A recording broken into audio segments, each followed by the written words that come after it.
Get your questions ready because I am about to stop sharing my screen. Slide time is over. And you now are equipped with two experts that can answer a range of your questions about coaching conversations. So any questions that you had from the presentation, we can address in our Q&A. I'd really like to just share my excitement. I present so often and so much, and I love it when I'm able to do it with someone who I really know deeply is passionate about this work and who I admire greatly. So I want to give a shout out to Chelsea Hayes. I'm going to stop sharing my screen, but again, you can share your experience on social and at Chelsea C. Hayes to do that. So Chelsea, thank you, thank you, thank you. Firstly, I'm learning so much. I have a full page of notes here. I'm learning from you. I'm so in awe of you, and I can't believe I get to be your friend. I'm definitely fanning out right now, for sure.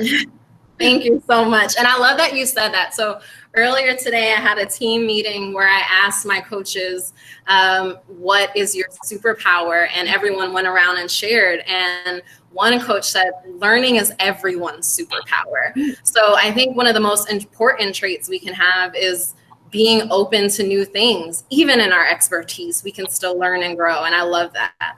Yes, absolutely. Thank you for sharing. I'm really, really excited to be here. So I would love to know what drove you to start the Coaching Factory. Please tell us what it is, how long you've been in business, your most popular services. Tell us all about it. Okay, I will start with how the Coaching Factory came to be, and then if I miss something, please just find me and bring me back to life. So hi, everyone. My name is Chelsea Hayes. I'm really excited to be here. I live in LA. I live in the West Coast, the best city in the world. I'm from the Bay Area originally. I did my undergrad at Purdue, my master's at Northwestern, really focusing on corporate communication. So while I was at Northwestern, I realized that I was extremely obsessed with one idea, and that idea was, why do people follow the people that they follow at work? I couldn't wrap my head around it, and I definitely got obsessed with it. So at the same time, I started working at GE for the chief diversity officer there. Her name is Deb Elam, and she is absolutely an angel from heaven. So I started working for her while I was in grad school, and I started following her around the world, understanding what does it mean to be in diversity? What does it mean to serve people at work? What does it mean to be Black and bold and beautiful and stunning and excited, and all of these words that I saw from her. And then after grad school's over, Deb was like, all right, you know what? You started at the top of this business. Like GE at the time was doing really well, 300,000 employees. I mean, this is like one of the highest ranking Black women in business. So she's like, people aren't going to respect you unless you go deep. Like you got to get into a business unit. So I started working at GE Capital, which at the time was the 5th largest bank in the world. And I worked in Chicago, and I worked in the HR space. So I got really deep into what HR means. What does that mean to be in HR in the corporate space? I liked GE a lot. I just felt like the 8 to 5 was suffocating me. I was like, I can't do this forever. I don't want to be my boss. I don't want to be my boss's boss. I don't want to be the head of HR somewhere. Someone help. So I started telling, mentors and sponsors in the space what my issues were. And they said, oh, you know what? You should try sales. You're just so good with people. It's not, the 8 to 5. Maybe you're in the wrong function. I was like, okay, maybe I'm in the wrong function. So I did a sales rotation in Dallas, and I was working on JCPenney credit cards, right? So I was managing a bunch of people whose job it was to sell credit. And then I realized something. I said, oh, how does this business make money? Which is the most important question, right? How does a business make money? They make money when people don't pay their credit card bills. And who does that affect mostly? A lot of Black and brown people who don't understand what's happening. So I said, I don't want to be in a business like this. I just don't. And so I think I started to have that realization as well. And then I spoke with a sponsor who really inspired me. And I told her, I said, I really feel drawn to entertainment. I want to be in LA. And she said, oh, why didn't you tell me I own companies in LA? You can just run HR for my companies. And I said, okay, great. What are your companies? And she owned several entertainment companies, one of them being the WNBA team, the LA Sparks. And so she moved me to LA, and I was the head of HR for the LA Sparks at 23, and I loved it.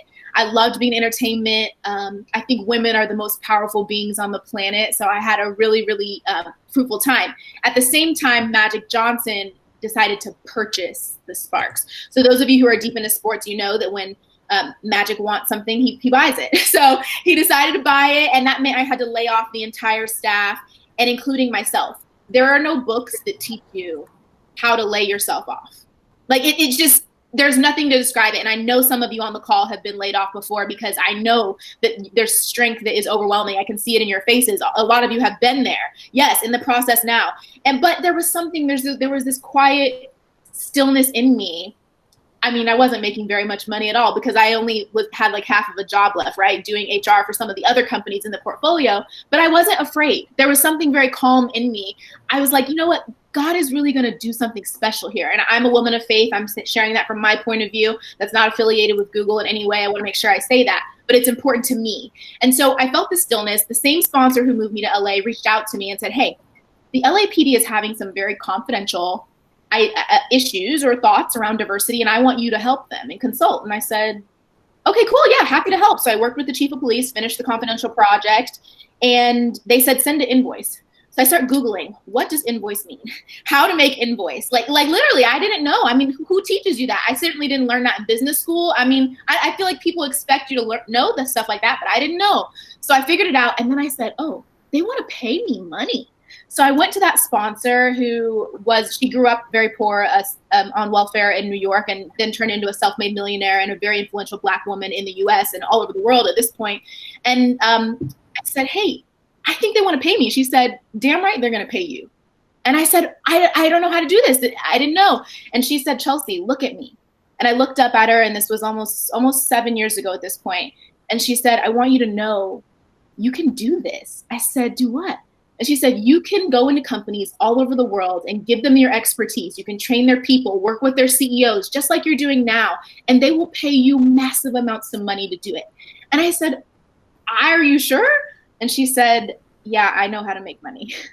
And from that moment on, my idea of my life was changed. And so I'm so, like, anytime I'm around people, I get so excited, because the power for you to change someone's entire life is in you right now. All you have to say is one sentence. Had she not said that to me, I don't know where I would be. And now I can make more money in an hour than I was making as the head of HR, maybe in 5 or 6 months. So we bless God for women who speak life into you, who see one thing in you, and they don't let you get off. They don't let you say, yeah, submit your invoice. No, she had a vision for my life. And so I get so passionate thinking about that. And I see Caitlin, you're on the call. I see you, Mama. I'm so happy to see you. So that's how the Coaching Factory was born. That was my first client. That was a long time ago, almost 7 years. Now we do corporate training and development mostly with very large corporations like General Mills, Eli Lilly, and Genentech. I will say that at the beginning of my company, I was doing a lot of one-on-one, and I'm just going to be super transparent, because I think that's the only thing that changes people and changes this world.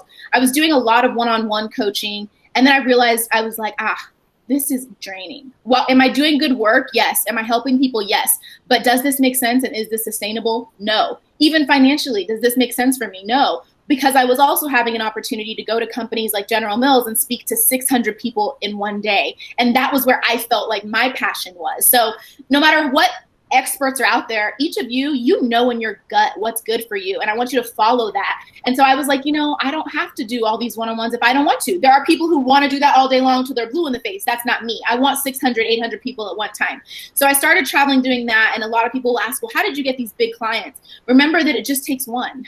So if I'm speaking at Eli Lilly, then someone's partner also works at General Mills, and then someone's partner also works at Genentech, and then someone's kid is actually interning at this, and then that's literally how it works. And I think if you do good work, that work will push you forward. You don't need to brag about yourself. It will happen. Just like Lena's, maybe she spent 50 minutes with us, but like what she taught was no longer about her. Like the work that she spoke about was so good that I'm like, I want to take that work, and who can I tell about it? And so she's just a byproduct of the work. Like, she's insanely beautiful, yes, but they'll get all that because her work is good, and she doesn't care about like putting herself first. She's like, this is good work and I can help people. So I want to talk more about what we're doing now. So I coach 2 Black female CEOs who are between the age of 40 and 50. They're my only individual clients. The rest of our time is completely spent coaching corporations as a whole.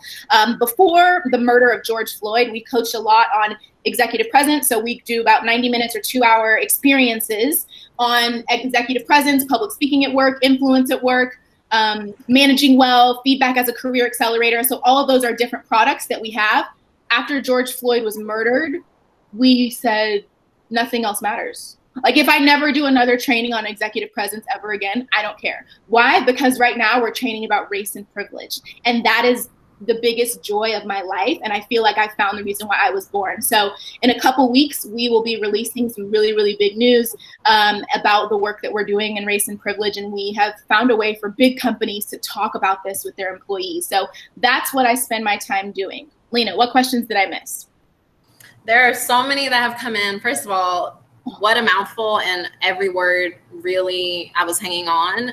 So much power in what you said, and just want to highlight a couple points. Making sure that you understand the business and get technical. We talked about that as a trait for effective managers. So I love that you chatted about your experience doing the technical work to grow.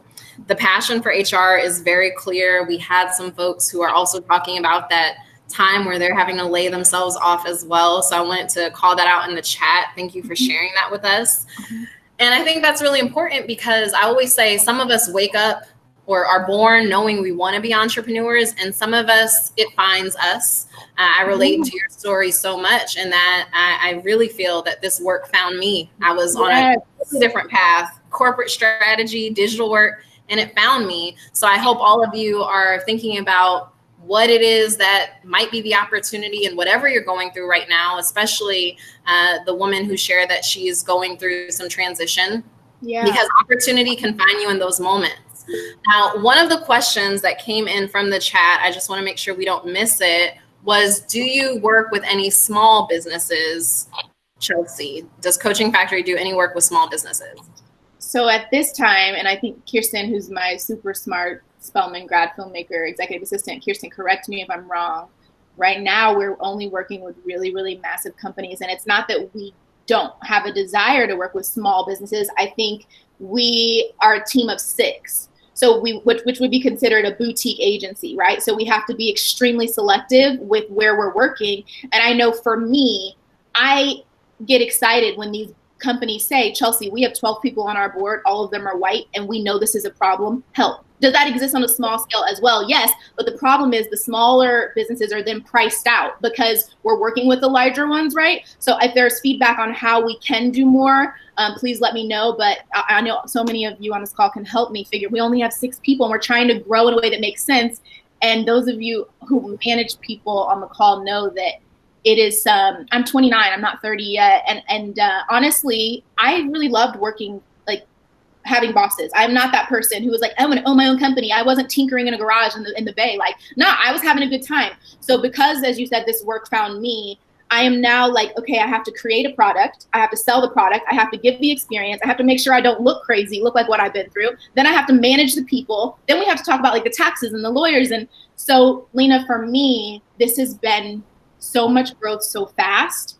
And I am trying to wrap my mind around something that I said, God, I really want to do this work, but I don't know that I imagine like a company with 100 people or 50. So I think I'm still trying, you know, when God is throwing you something and you're like, okay, God, I'm gonna catch it, but give me a second. Like, I'm really trying. And so that's kind of where I'm at with this. I hope that answers the question. And another thing is that is really, really random, but I'm gonna say it, is I understand that the federal government has a definition for what a small business is. And I recognize that in terms of grants, et cetera, right? But one thing is, I never refer to my company as a small business because I believe that I'm big and everything that I touch will be big. So all of you on this call who own companies, I encourage you to, you know, use that language if you have to, if you're in a specific sense where you're categorizing or checking a box. But the work that you do is massive. And I believe that words, why they call it spelling, is because we're casting spells. So the spells that I'm going to cast on myself are spells of grandiosity because we are so smart. And we have to claim that for ourselves. People want to continually, especially if you're a person of color,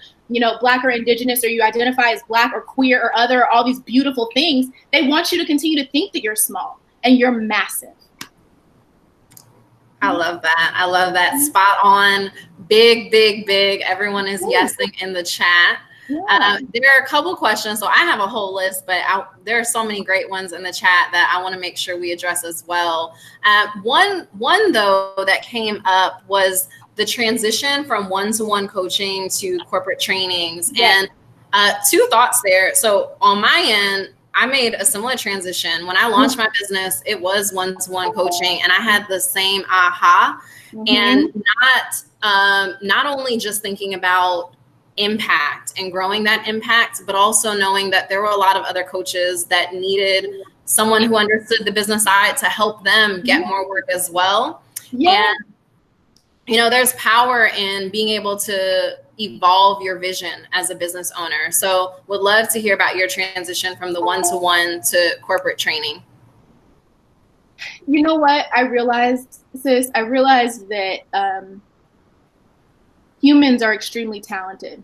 And the second that you realize how talented you are, you will see that you need to focus your talents, or you will constantly be chasing yourself around in a circle. And people are like, well, I do a lot of things. I'm like, all right, that's dope. But if people don't understand what you do, if I'm talking to Kalia and Kalia's like, well, I do this and this and this and this and this and this, I'm not that advanced. But if Kalia tells me I own a company that helps young women understand STEM, then the second I'm in front of a sponsor, I'm like, Lena, you got to know Kalia. She's dope, right? So you have to make it easy for people to sell you. And what I found was that I was doing so many things, and only one of them was really bringing me joy. So I'm like, I'm just going to do what brings me joy. And also, I have a production company. I'm working on a TV show that really shows what it looks like to be a young woman in the coaching space in a very sexy way. And I'm like, well, I want to do that, and I want to talk to large groups. If it's not that, I can't handle it. And that, like you mentioned, there's so many people who do great work. Why would I continue to hoard that? That makes no sense. Yeah, absolutely. I love that. There's so much room in this space. And I will tell you, really during Corona, when it initially started as a business owner, one of my concerns was, what will the impact on my business be? And was amazed and overwhelmed with the opportunities that have happened throughout Corona, and also being a part of this work in a time where we're working towards more equity, and being a part of the D&I space has been huge. And as we're talking about amplifying and there being room and opportunity for everyone, if you have a coaching business, throw your coaching business in the chat. If you are a business owner, throw your business in the chat. But we want to know who you are, because when we have leads that are just too large, we need to send them your way. So please let us know who you are and what your coaching business focuses on. And some other questions that are coming up in the chat. So someone talked about when you were starting from somewhere. Let me see. So many questions coming in. When you were just starting, when you started somewhere, okay, we answered that question. What advice do you give to new leaders who are managing large-scale teams? Oh, man. The number one thing that I will say about managing teams, so we manage things and we lead people, right? So with leading lots of people, the one thing that we have to understand is that people need attention. They need massive amounts of attention, a lot. So in knowing that, so much of our job as leaders, those of you on the call, is clearing out space in ourselves so that we have space for people to land. And I know that that sounds like, oh my gosh, draining. It is. If you are leading people the correct way, you're going to be tired, because people need you. Now, of course, we put boundaries around it, but so much of the work that I do with CEOs that I speak with is helping them see where they can carve out more time to get some emptiness in here. So whether that's, I'm a really crazy coach. So I'll say, hey, you can't have your phone in your bedroom after 10 p.m. If it is in your bed after 10 p.m., 50 burpees the next morning. And then I'll send someone on my team so there's like very intense pieces of coaching that can happen depending on where you're at in your journey. But I have to make sure that my clients have enough bandwidth so that their people can actually land. So that's the first thing, is attention. The second thing, and I have a pyramid that I'll go through, it just has 4 items.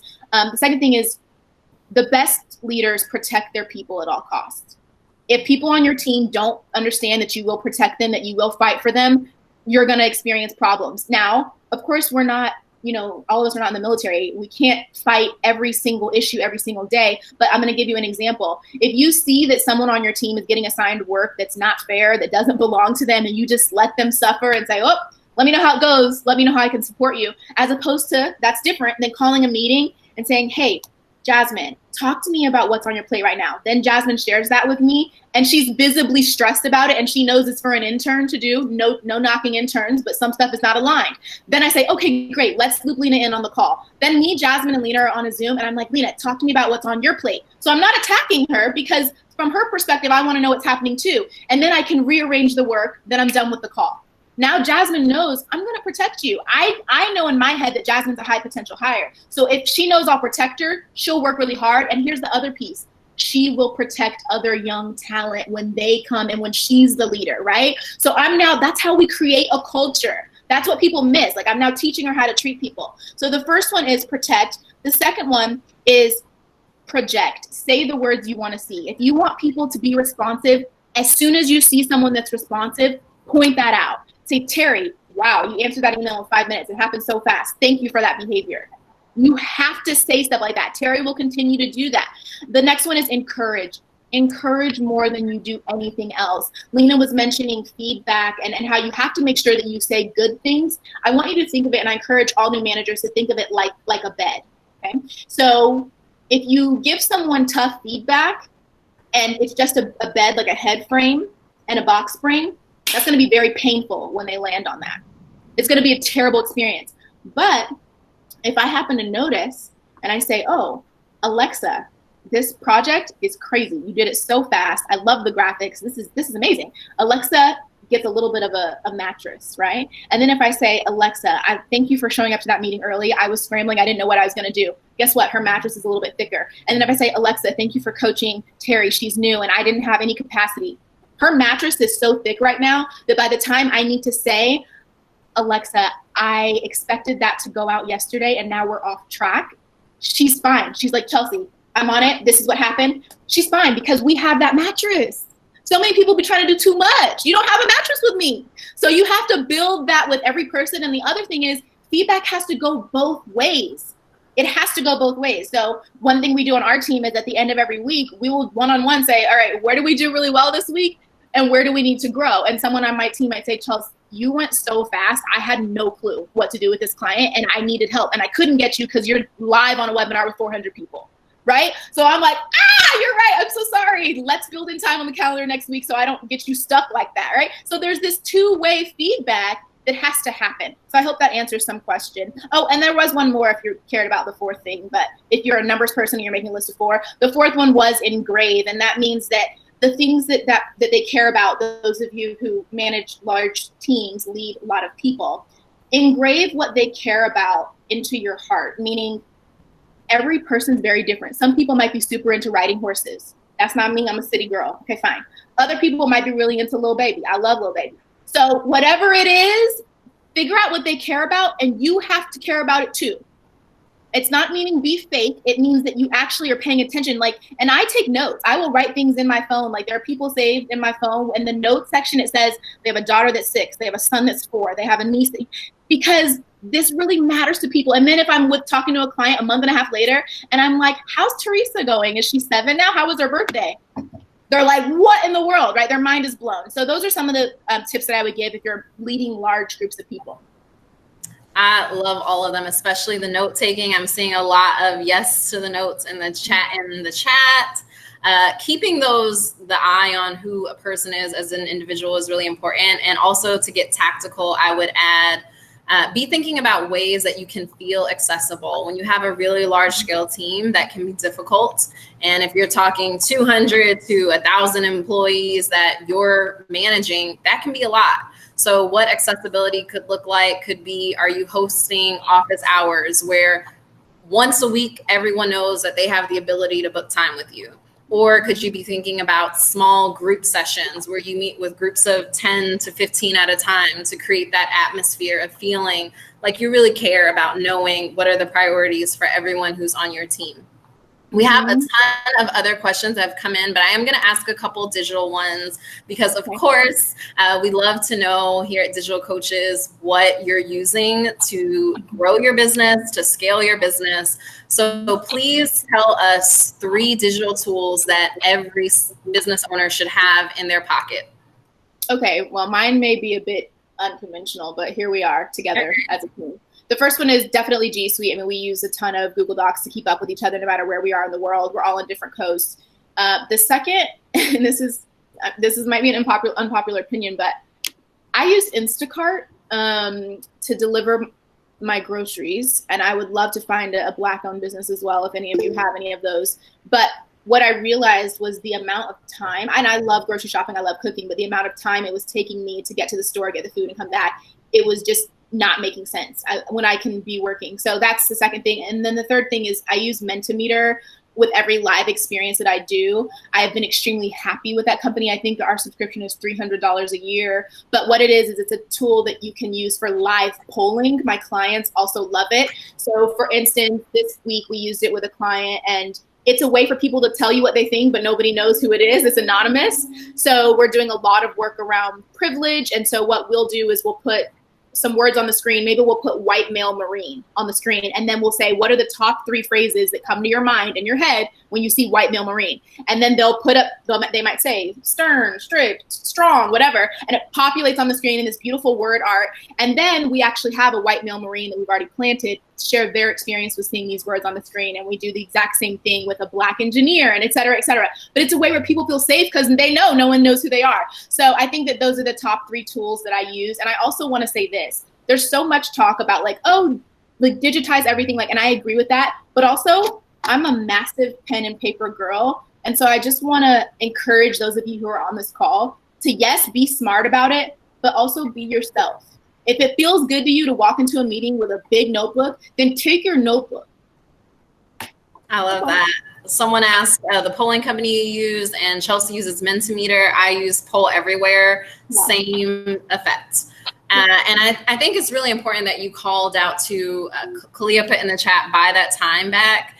When we're thinking about the journey of a business owner, we really need to make sure that we're valuing our time and using our time to do CEO things if we are in fact in that seat as a CEO. So whatever tools you can find that automate processes for you, that free up your time to do things that you're not doing, whether that's digital or not, you want to make sure that you can, if you have the resources, put it into that so that you're freeing up your time to actually build your business and build the people who are working with your business.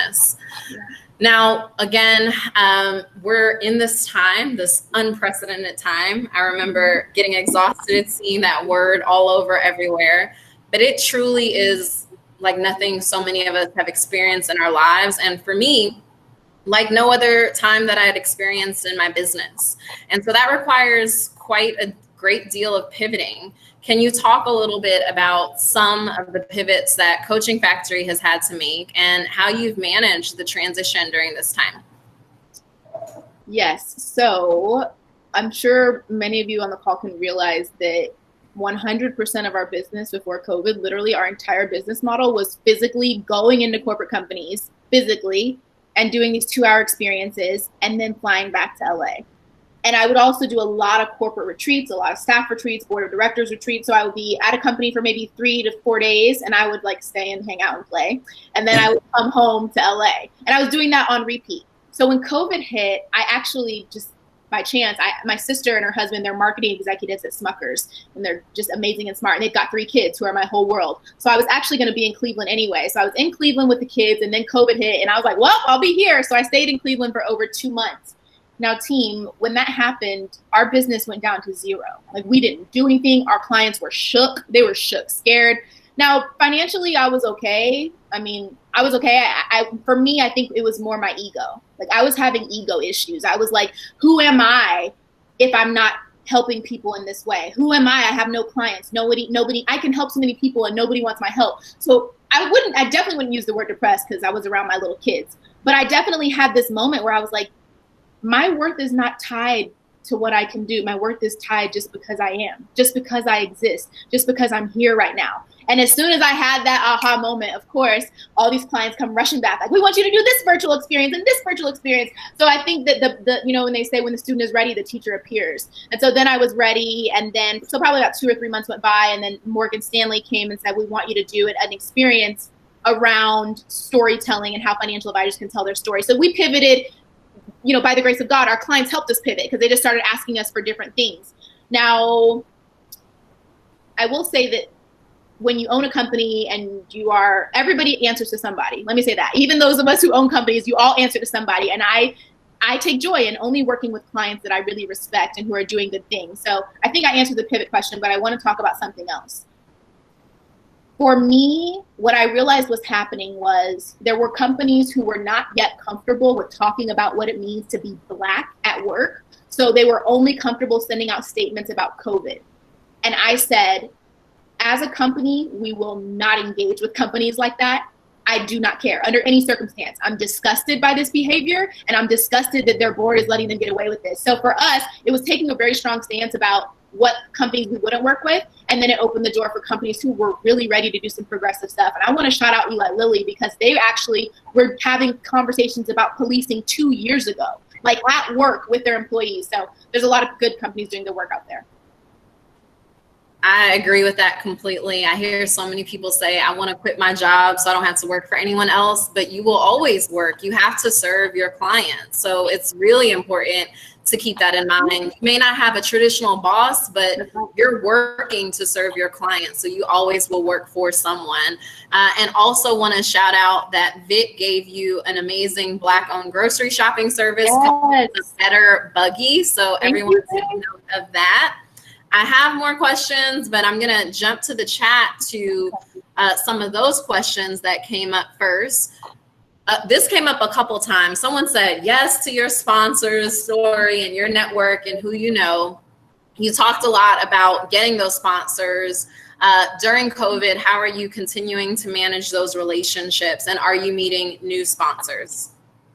That's a really good question. So I think everything is very case by case in terms of sponsors. Most people that I know have less than 5 in their entire lifetimes. So if you're feeling, yeah, people are saying, do I receive any training? Yes. Oh my God, the best coaches. Yes. I just have like really boss women. Yeah, I absolutely need training. I also am really into therapy. My therapist and I meet every other week. That's huge too. So I also think it's almost irresponsible when you lead a large group and you don't have therapy, but that's a different topic. In terms of sponsorship. So how am I continuing to nurture those? Well, Paula and I, who's the sponsor that I mentioned, who moved me to LA, we're also very close friends at this point. So we've traveled to Jamaica together, and China and Africa. So this is very big. Learn how your sponsor wants to be communicated with. I have asked her specifically. Yeah, Lisa's like, I love Paula. So I literally, Paula doesn't, I know how she likes to communicate. She's good with the phone as long as we have like specific things. So I'll call her on her home phone, like, what are you doing? And then we just talk about random stuff, and then that's it, right? So nurturing that, but sponsorship really starts to grow into, as you get deeper into your career, your business and your work, your play just start to meld so deeply and so perfectly. But I will say that if people ask me, like, what's the one way you got amazing sponsors? You're not gonna like my answer, but of course it's performance. But the second thing I don't think I realized was you have to be available at any time of the day. Now, I know there are people typing in the chat about boundaries, and I understand that. However, I do believe in deference, and what I do understand is this. When companies or people are in crisis, they expect an answer. And so I learned very early in my career, because I was working for really senior women, the best projects that come down the pipeline, the emails are coming through at 4 a.m., literally 4 a.m.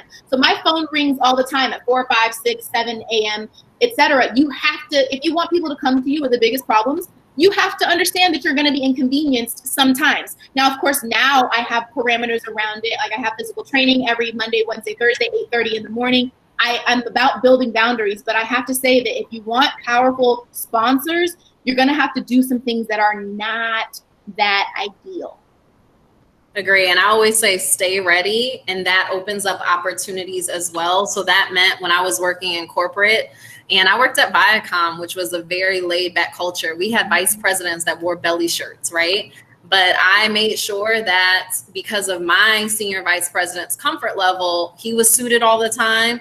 I didn't want to wear a suit every day, but I kept a blazer at my desk. And he knew that if I needed to go to a meeting with our then CEO, I could throw on my blazer and be ready. So understanding your sponsor's expectations and being ready and prepared to meet them is really key. We have a bunch of great questions in the chat. I love this one from Rhapsody. We have +1s to this. Have you experienced ageism working with senior executives? If so, how do you navigate this? I have. Oh my goodness. I so have, Rhapsody. And it started long ago. As I mentioned, I'm not 30 yet, and my age is not a secret. And I'm not going to keep it a secret to make anybody feel comfortable. If they ask me, I'll tell them.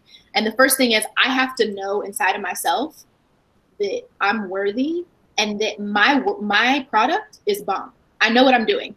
So some people have come to me and they're honest, mostly white men. They're honest with me and they'll say, Chelsea, I have to be honest. I've never worked with someone like you. And when they say like you, they may even tell me you're really young, or we've never had a woman of color on a contract, but we're looking forward to this. And when they say that, that's really a gift to me, because I'm like, wow, thank you for saying that you're trying to grow in an area. Let me help you grow, right? So I think the first thing is, don't get offended and don't feel attacked, because they're actually trying to tell you an area where they want to grow. You're surprising them. In their minds are small and it's expanding as they see you. So I experience ageism all the time, but I let my work speak for itself. And the other thing is, I try to always, and Lena used this word curious, right? One thing I always say is, stay curious. Stay curious. It's actually in my contract that I only fly first class when I go to clients. Someone else told me that should be the case. They were like, you fly all the time, put it in your contract. I was like, cool. I've never received pushback on it ever. It's just sitting in my contract, and that's how it goes, right? So I was sitting in first class on the way home from speaking at a bank in the Bahamas, which was really obviously very fun. We had a great conversation with about 150 employees. We stayed and drank on the island for a few days. Then I flew home. And on the way home, there was an older white gentleman who owns a massive insurance company here in California. And he looked at me and he said, I'm surprised you're in first class. Like, he said it like that. I said, are you? Tell me more about that. Tell me more about why you're surprised. And so then we had this amazing conversation the whole way home. Of course, he is a Trump supporter. However, he asked me questions and he actually wanted to learn. He leads thousands of people. And he said, Chelsea, why do people want me to start a women's group? Isn't that more segregation? I said, oh, I'm so glad you asked. And I taught him why a women's group was important, right? But had I taken that opportunity and gotten angry, how would that have helped? So I'm not saying we have to always have the capacity to be kind, but if you do find yourself with the capacity, then just try. Yes, thank you so much for addressing that. And I relate to that on so many levels. I remember being 25. I was a senior manager in corporate strategy. My direct boss was a senior vice president who reported into the CFO. And I managed big work. I was doing corporate strategy work, which is really the backbone of how our company was operating. And I would get stopped in the elevator and say, are you one of the new interns, or how's your time here?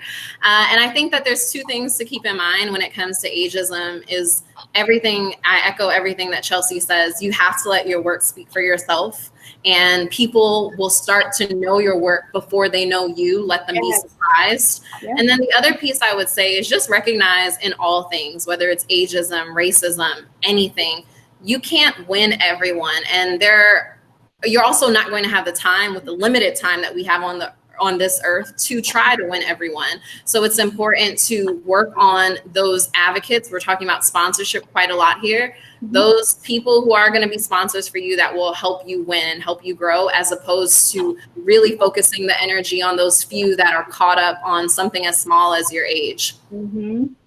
Another great question that came through: any advice right now for DEI officers leading at colleges and major companies?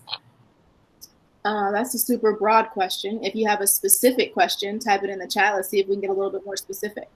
Okay, so we will come back to that one. And another great one from Lawrence: what are the boundaries and rhythms you establish for yourself to ensure that you continue to work at a sustainable pace? That's a great question. I am just now learning how to ask for help. I'm pretty late to that train. So of course, hiring people that I trust. Probably the biggest gap that I see that people have is physically, and they don't realize it's a gap, meaning that a lot of people will come to me and they're like, Chelsea, I want to be the CFO of this company, blah, blah, blah, and I want to do this. And I'm like, but you can't get up a flight of stairs.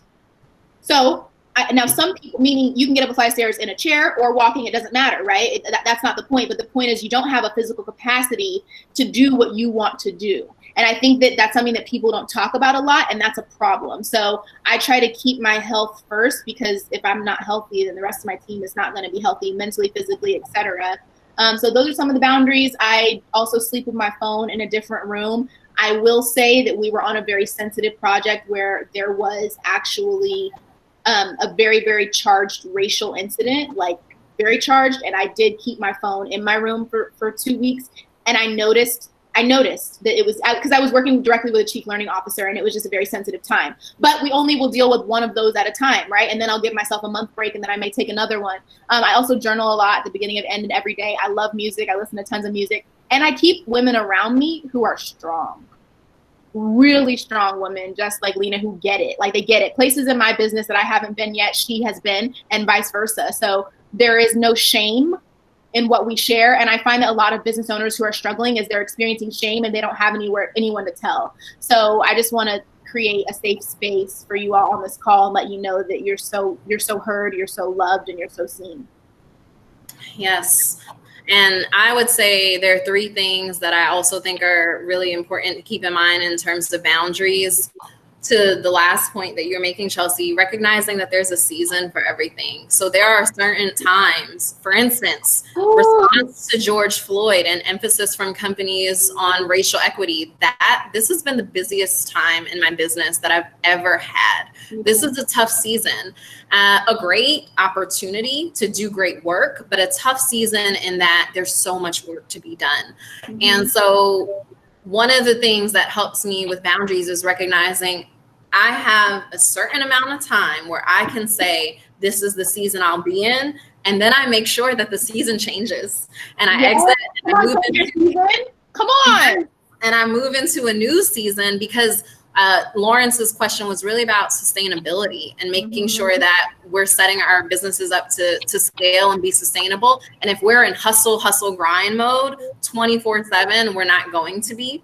Yeah. The other is find something that creates a routine for yourself that you can't avoid. For me, I have a dog, a 70-pound chocolate lab. He is very active. That means that we have to run together every day at least once, or I have to let him run free.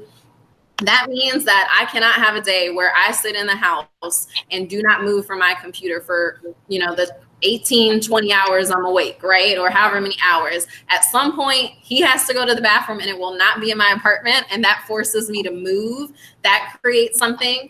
And then also the last piece I would say is just think about tactically how you can make sure you're delegating and sharing your work in a way that keeps you on top of everything, but not having to do anything. So I mentioned I use Google Sheets to track tasks. You can also look at project management tools, throw in your favorite one. I know tons of folks love Asana. Some folks love Trello, but throw in the chat what you're using to help with your boundaries. Yeah. Okay, we have a couple more good questions. Can I add something really quickly to that? Yeah. There's this Drake line that says, the moment I stop having fun with it, I'm done with it. And I am a massive believer in that. I'm like, listen, I started this company. If this is no longer fun for me, I will not do this. I will move to Italy and I will sell oranges. Like that, like literally that's what I will do. And if it's not fun, we're not doing it. So, if we have an experience with a client where we're like, we don't feel valued.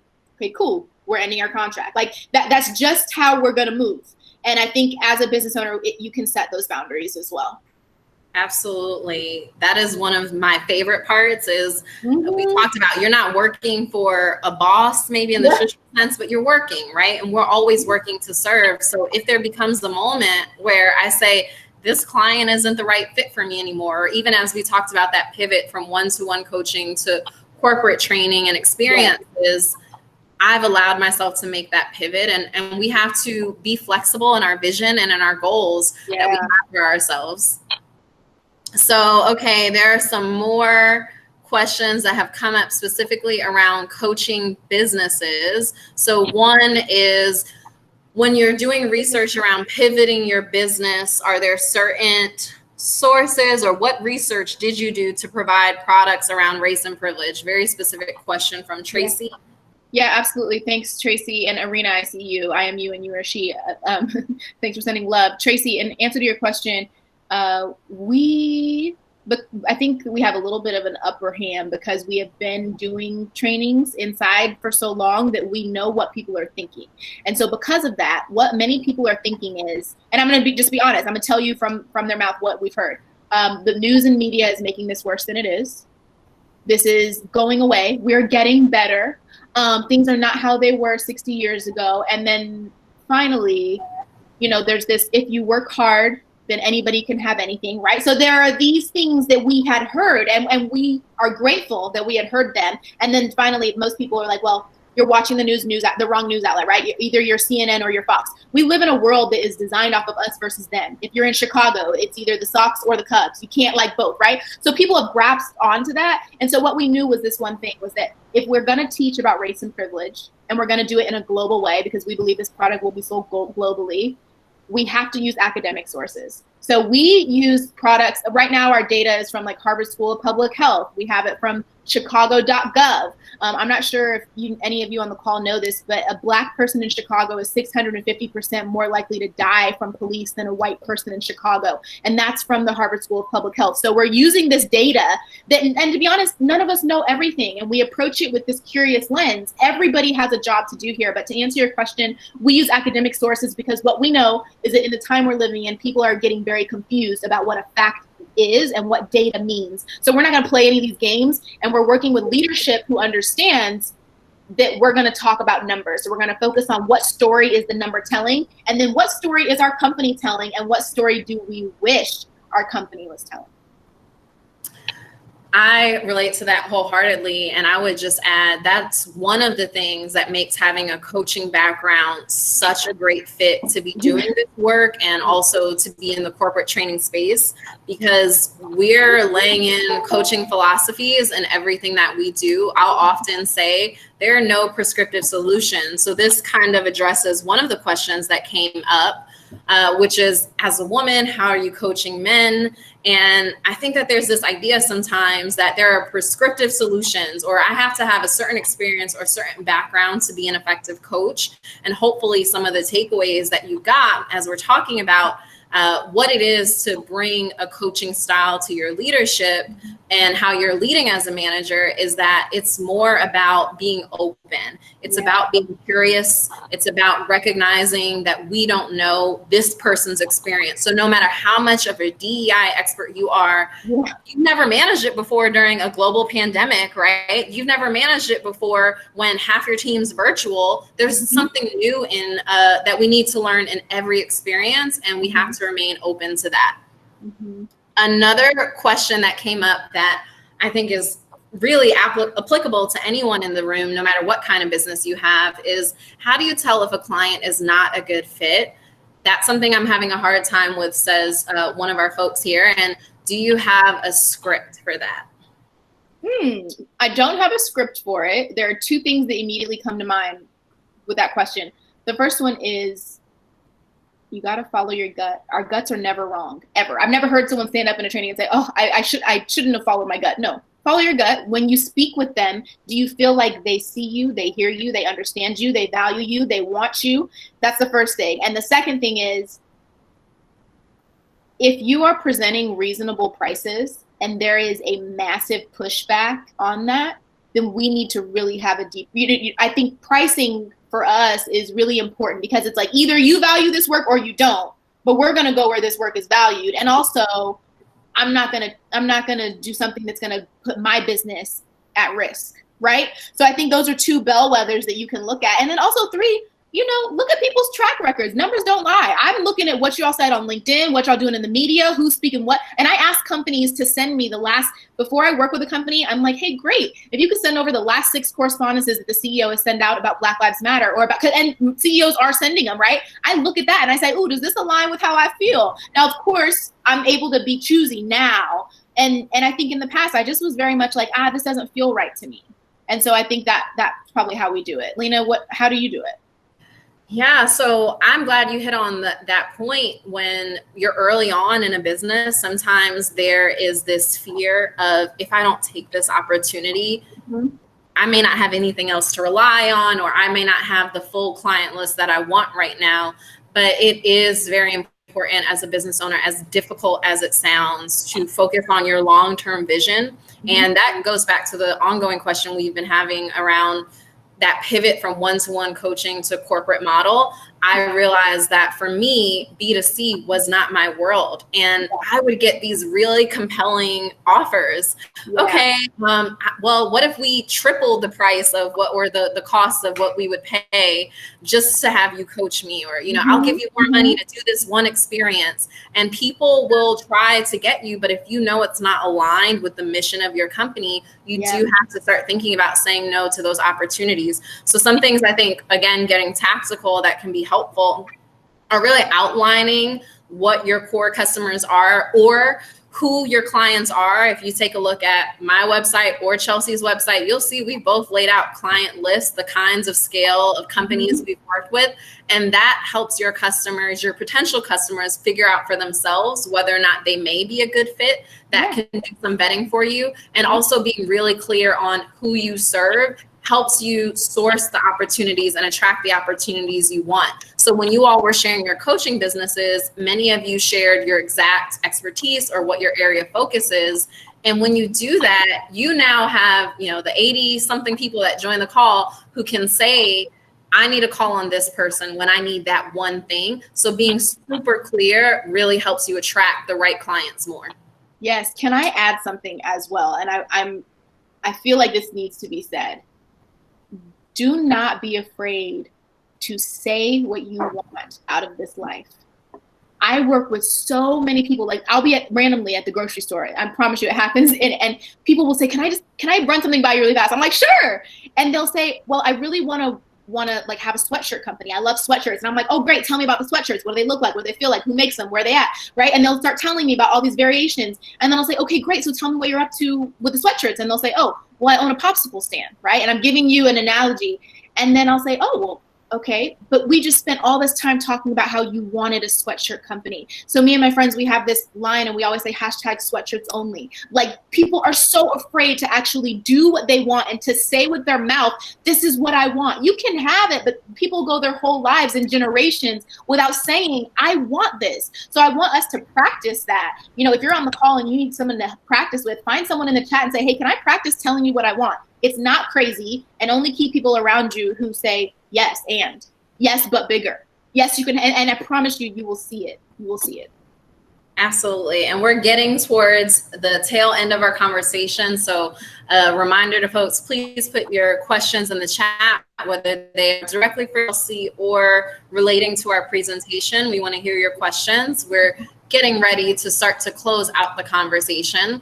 I have a couple of other questions for you that I wanted to make sure we get to. So I want to know from you, as a business owner for now 7 years, we talked about digital tools. Let's go beyond that. What are some resources that specifically coaching business owners should know about and be utilizing? I don't know that I have a good answer for that one in terms of resources, because my friends will send me stuff like Hello Alice.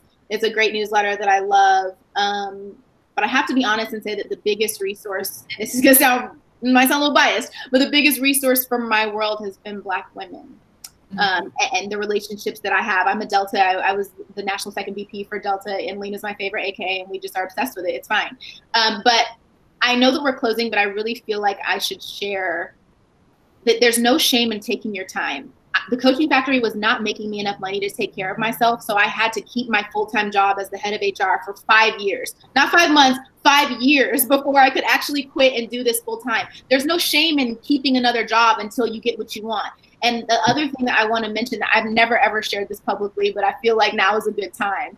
There was a time in my business where I was living in LA and I could not, I grew up like middle class, right? So I would never claim anything else, but I grew up middle class. But I had been pouring everything into my business and I couldn't pay my rent.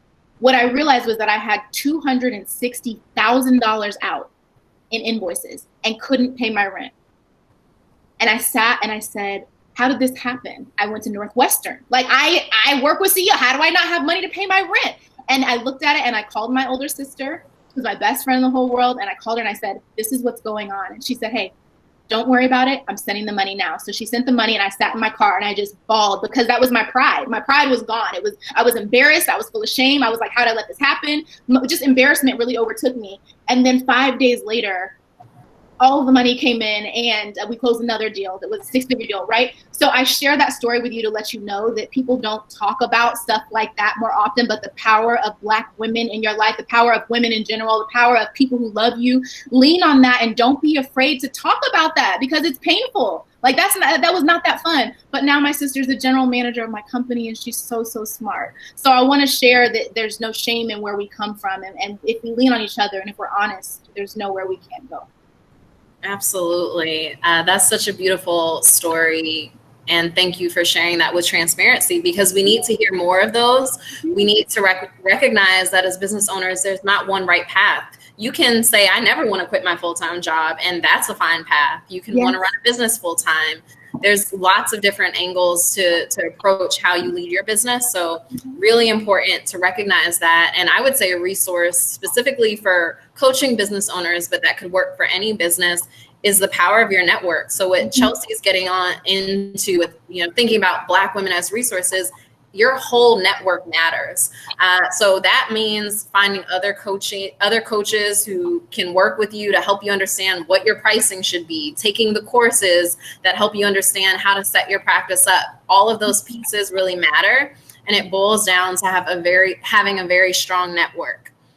So just making sure we didn't miss anyone's questions, but we have really reached our time for this conversation. It's been really powerful. And as we start to wrap up, I just want to hear from you, Chelsea. You said put out into the universe what you want. What can you tell all of the other business owners, all of the other people leaders and coaching business owners that are on this call about what you want and how we can support you? Oh, sure. So in the next 2 weeks, we're going to be releasing a global commercial explaining what we're up to on the corporate side. I'd love to hear your feedback about it. I'd love for you to share it with your networks. I'll send it to Lena so she can make that happen. But outside of that, I just want to encourage you that we're here for you. We're excited for you. There are people who need what you're doing right now, and there truly is no limit. I think that one thing I wish I knew a little bit earlier was that your marketing collateral that you have really determines the type of clientele that you can get to. So if you sell something that's an amazing product, but the marketing collateral is trash, many people will not know that. So get 5 people who's a diverse set of eyes, all different ages, different career sets, and ask them, what do you think about my marketing collateral? How can I sharpen this? What does it tell you about me? How much do you think our pricing is based on what the marketing collateral is? I wish I would have known that a little bit earlier, because it's really helpful to achieve your dreams. So I want to thank you all for sticking in there with us and for joining us. This has been one of the most fun experiences of my life. So Lena, thank you for the work that you do. We adore you. We honor you. Thank you so much, Chelsea. It's been really a joy to have you here. And for those of you who are on the call, I just want to thank you for your time. It is a huge commitment to take time away from your day and invest in yourself. But as you're doing this and in having that investment in yourself, I also want you to be considering the importance of investing in the people that work with you. So your action items, your homework that I'm giving you, don't worry, I won't check it. But I want you to try having some coaching conversations. Take 2 conversations that you're having with someone who reports into you in the next week and try to think about how you can develop that person using some of the frameworks that we talked about today. And also to some of the amazing points that Chelsea's made, I want to reiterate that we're all learners. We're all constantly learning. We can learn from the people on our team, and we can learn as much as we teach. So I hope and encourage that spirit in you to keep that learning alive. Join us at more Digital Coaches programs. You can find out what's coming up next at grow.google/digital coaches. And if you had a great experience, please give us the gift of feedback by sharing that in the survey. So thank you so much to everyone for joining today. Thanks, everyone.